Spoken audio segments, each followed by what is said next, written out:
جی۔ وہ چند لمحے تو اسے دیکھتی ہی رہی، پھر اس کے دوبارہ مخاطب کرنے پر ہوش میں آئی۔ وہ سر ایلیکس نے جو کل لیکچر دیا تھا مجھ سے مس ہو گیا تھا، مجھے اس کے نوٹس مل سکتے ہیں؟ اس نے سر سے پیر اسے دیکھا، ٹخنوں سے اوپر تک ٹائٹس ٹاپ شرٹ، شولڈر سے نیچے تک بلونڈ ہیئر، پھر اس کا مشرقی نقوش والا چہرہ۔ اس نے ناگواری کا اظہار کیا۔ کاپی کرنا اچھی بات نہیں ہوتی، چاہے وہ نوٹس ہوں یا رہن سہن۔ خیر، آپ کا لیکچر چونکہ مس ہو گیا تو میں آپ کو یہ سمجھا سکتا ہوں، آپ خود نوٹس بنا لیں۔ اس کی بات پر اسے تپ چڑھ گئی تھی۔ او ہیلو، کیا سمجھتے ہو خود کو؟ نوٹس ہی شیئر کرنے کے لیے کہا ہے، تمہارا کوئی ٹیگ تو نہیں اتار دیا؟ شانزے ہوں میں، شانزے دراب خان، اس یونی کی topper. I can make it much more better than your. اسے چیلنج کرتی پیر پٹک کر چل دی تھی، جو جوتے کی ہیل سے لڑکھڑا گئی تھی۔ دوسروں پر انحصار کریں گی تو ہمیشہ لڑکھڑائیں گی۔ But according to you, you can work much better than me. Let's see. اسے بغور دیکھتا وہ بھی چلا گیا تھا۔ اگلے دن کلاس میں وہ کھڑی تھی، نہ نوٹس بنائے تھے نہ assignment. Actually, sir, last day I missed your lecture. Okay, no problem. Zaheer, help this girl.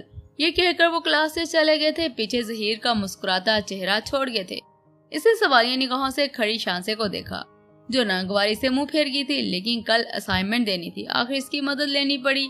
وہ لائبریری میں بیٹھے تھے، وہ اسے کچھ پوائنٹس بتا رہی تھی، جب اس نے گرمی سے تنگ آ کر اپنی جیکٹ کھول دی تھی۔ اس کی شرٹ کا گلا کافی گہرا تھا۔ ظہیر نے ایک جھٹکے سے رخ پھیر لیا تھا، ماتھے پر بل آ گئے تھے۔ Close your jacket again, but why, it's hot day. اس نے کندھے اچکا کر کہا تھا، جس پر وہ کتابیں اٹھاتا وہاں سے نکل گیا تھا۔ وہ حیرت سے جاتا دیکھ رہی تھی، پھر فائنس کا سوچ کر جیکٹ کی زپ اپ کرتی اٹھ گئی تھی۔ آہستہ آہستہ اس کے قریب جانے لگی تھی۔ اس کے مطابق اس کے سامنے وہ خود کو سمیٹ کر رکھتی تھی۔ دوست بنے اسے ایسے دیکھ کر ظہیر کو بھی اچھا لگنے لگا تھا۔ وہ اس کے لیے ایسی بنتی جا رہی تھی۔ دوست سے گرل فرینڈ بوائے فرینڈ کا سفر آسانی سے طے ہو گیا تھا۔ ساتھ رہتے ہنستے کھیلتے اپنی فرینڈ کی برتھ ڈے پارٹی ایک دوسرے واپس آ رہے تھے۔ ہنستے مسکراتے سے پنک کلر کی سلیو لیس فراک پہنی ہوئی تھی۔ گاڑی کیوں روکتی؟ گاڑی وہ چلا رہی تھی، اس لیے ظہیر نے پوچھا، مگر وہ سامنے دیکھ رہی تھی۔ پھر گاڑی سے اتر کر باہر گئی اور درختوں کے اوپر سے فائر ورک کا منظر دیکھنے لگی۔ اسے ایسے اشتیاق سے دیکھتے ہوئے ظہیر فدا ہو گیا تھا اس پر۔ It's too beautiful. وہ بھی اس کے ساتھ آ کر کھڑا ہو گیا تھا۔ یس، جسٹ لائک یو۔ خاموش اندھیری رات، آسمان پر چمکتے ستارے اور شعلہ جنگل کا فسو، اور وہ دونوں اس حیرت سے پلٹ کر اسے دیکھا۔ یو لو می؟ اس بات پر اس کی مسکراہٹ اور گہری ہو گئی تھی۔ مور دین یو تھنک۔ اس کے نہایت ہی قریب جا کر اس نے یہ جملہ کہا، مگر وہ خاموش حیرت زدہ سی اسے دیکھ رہی تھی۔ اس کی گرے آنکھوں میں کیا تھا جو اسے بے بس کر رہا تھا؟ اس نے ہاتھ اس کے گال پر رکھا، چہرہ اس کے قریب کیا۔ تم بھی کرتی ہو نا؟ مگر وہ آنکھیں اس پر مسلط کیے سے مسلسل دیکھ رہی تھی۔ سلو موشن میں پلکیں جھپکائے ہوئے اسے جھک کر نرمی سے اس کے لبوں کو اپنی گرفت میں لے لیا تھا۔ آسمان پر ہزاروں آگ کے شعلے چمک رہے تھے۔ اس نے بھی بازو اس کی گردن کے گرد حائل کر دیا تھا، پیر اوپر اٹھا کر خوبصورت رات اس خوبصورت لمحے کے نظر ہو گئی تھی۔ اگلے کچھ دن وہ ایک دوسرے سے ہچکچاتے ہی رہے تھے۔ پھر ظہیر خود اس کے پاس آیا۔ وہ اپنے دوستوں کے گروپ میں بیٹھی تھی، ہمیشہ کی طرح بے باک بے فکر۔ شان سے، مجھے تم سے بات کرنی ہے۔ اسے مسکرا کے ایک نظر سے دے کر ہاں میں پلکیں جھپکائی تھی۔ وہ اسے لے کر ایک پارک میں آیا تھا، جہاں اس وقت کوئی بھی نہیں تھا۔ ہر طرف پھول ہی پھول تھے۔ وہ انہیں دیکھ رہی تھی۔ جب اس نے گھٹنوں کے بل بیٹھ کر رنگ اس کے سامنے کی۔ Will you marry me؟ شانزے نے حیرت سے اسے دیکھا تھا۔ What؟ مجھ سے شادی کرو گی، بنو گی مسز شانزے ظہیر احمد؟ شادی؟ اور اس سے پہلے تم یہ مغربی لباس نہیں پہنو گی۔ یہ ہمارا لباس پورا ہے، یہ بے پردہ ہے۔ تم صرف میرے لیے ہو، میرے لیے کوئی تمہارا چہرہ نہ دیکھے۔ ارے رکو، یہ کیا؟ مجھے لگتا ہے تم بہت زیادہ سیریس ہو گئے ہو۔ Yes, I love you, but as a friend مجھے شادی نہیں کرنی۔ اور یہ کیا، یہ کپڑے نہ پہنوں؟ میں نے تو شادی کے لیے ہاں بھی نہیں کی اور تم مجھے بدل رہے ہو۔ میں ہمیشہ سے ایسی تھی، ایسی رہوں گی، مگر تم سے شادی کرنا یہ ممکن نہیں ہے۔ وہ صدمے کی حالت میں اسے دیکھ رہا تھا۔ یہ کیا کہہ رہی ہو دوست؟ تمہیں سچ میں لگتا ہے ہم صرف دوست ہیں؟ اس کا انکار تڑپا ہی تو گیا تھا اسے۔ ہاں، صرف دوست، لائک مائک، فیصل، جیری، ان سب کی طرح گڈ فرینڈز۔ اس بات پر اس نے پکڑ کر قریب کر لیا تھا، آنکھیں غصے سے لال ہو گئی تھی۔ ان سب کو بھی میری طرح کس کیا تھا؟ اس کا سوال اسے اشتعال میں لے آیا تھا۔ خود کو اس کی کیسے نکالا؟ Shut up, just shut up, میں ایسی لڑکی نہیں ہوں۔ وہ تو اس رات پتہ نہیں کیا ہو گیا تھا۔ ہاں میں اسپیشل ہوں نا، صرف دوست نہیں ہوں نا.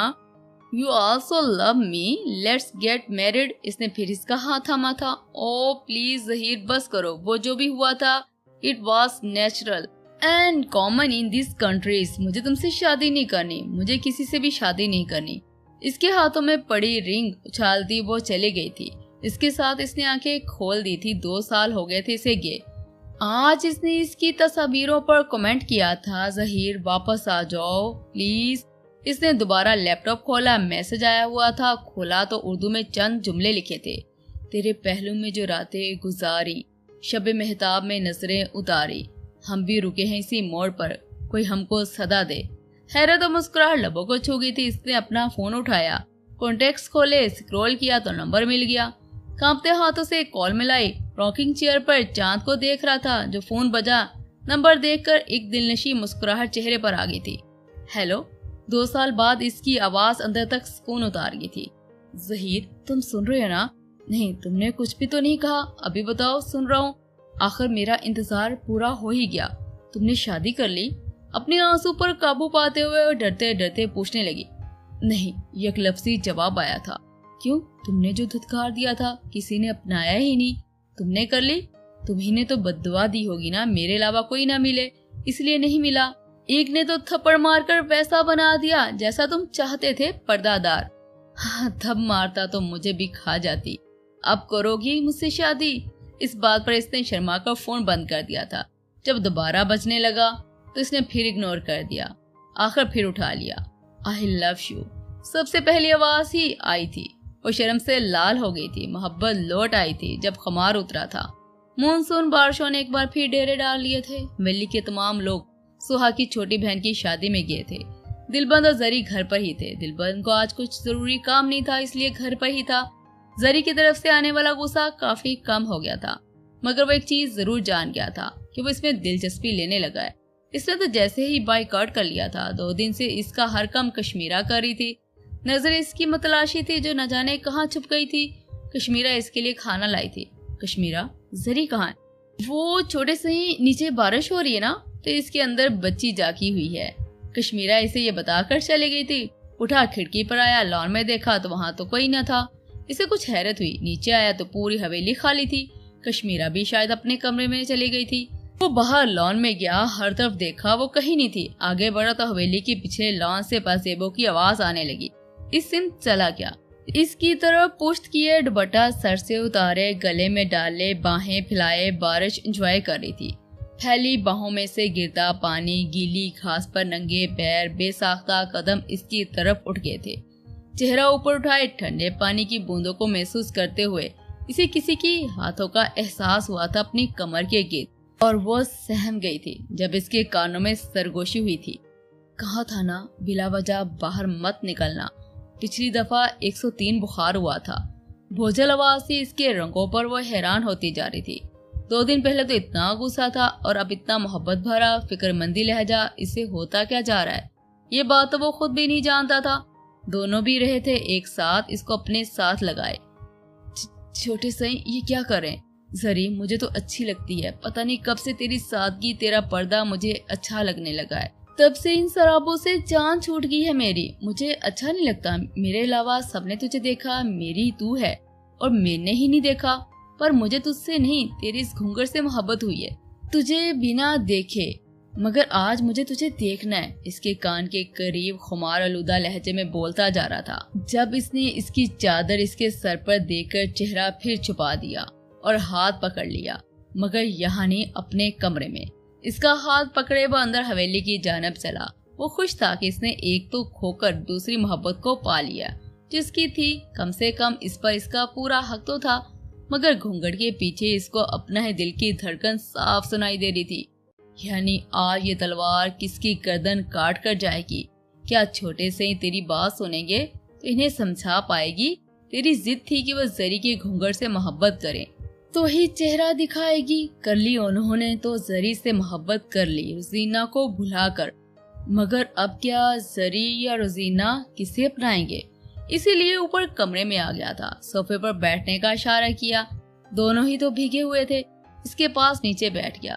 زری تجھے پتہ ہے نا جس دن میں نے تجھے ڈانٹا تھا، اس دن مجھے پتا چل گیا تھا تیرے اور میرے بیچ جو رشتہ ہے نا وہ کتنا طاقتور ہے۔ روزینہ کے علاوہ کبھی سوچا ہی نہیں تھا کسی سے محبت ہوگی، مگر تو نے کروا دی۔ خود سے تیری باتیں، تیرا ساتھ، تیری ہمت مجھے تجھ سے محبت کرنے پر مجبور کر گیا۔ اس دن جب تو نے شانزے کے سامنے مجھے سے اپنا چہرہ چھپایا تھا، مجھے بہت برا لگا تھا۔ میرا حق مجھے ہی دیکھنے کی اجازت نہیں ہے؟ پھر تیری قسم یاد آئی کہ جو تجھ سے محبت کرے گا اسی کو چہرہ دکھائے گی، مگر مجھے تو تیرے چہرے سے محبت ہوئی ہی نہیں، مجھے تو تجھ سے ہو گئی ہے۔ بنا دیکھے سب سے خوبصورت احساس وہ ہوتا ہے جب ہمیں اپنے محرم سے محبت ہوتی ہے، اسے کھونے کا ڈر نہیں ہوتا۔ اس کے کانپتے ہاتھوں کو تھامے وہ لبوں تک لے جاتا جا رہا تھا، جب اس نے کھینچ لیے اٹھ کر دور رخ پھیرے کھڑی ہو گئی۔ نہیں، گھونگھٹ کھلا تو سب ختم ہو جانا ہے، آج دھوکا رہ جانا ہے تو بس دھوکا۔ اس کے مقابل آیا، رخ اپنی جانب کیا۔ اجازت ہے تو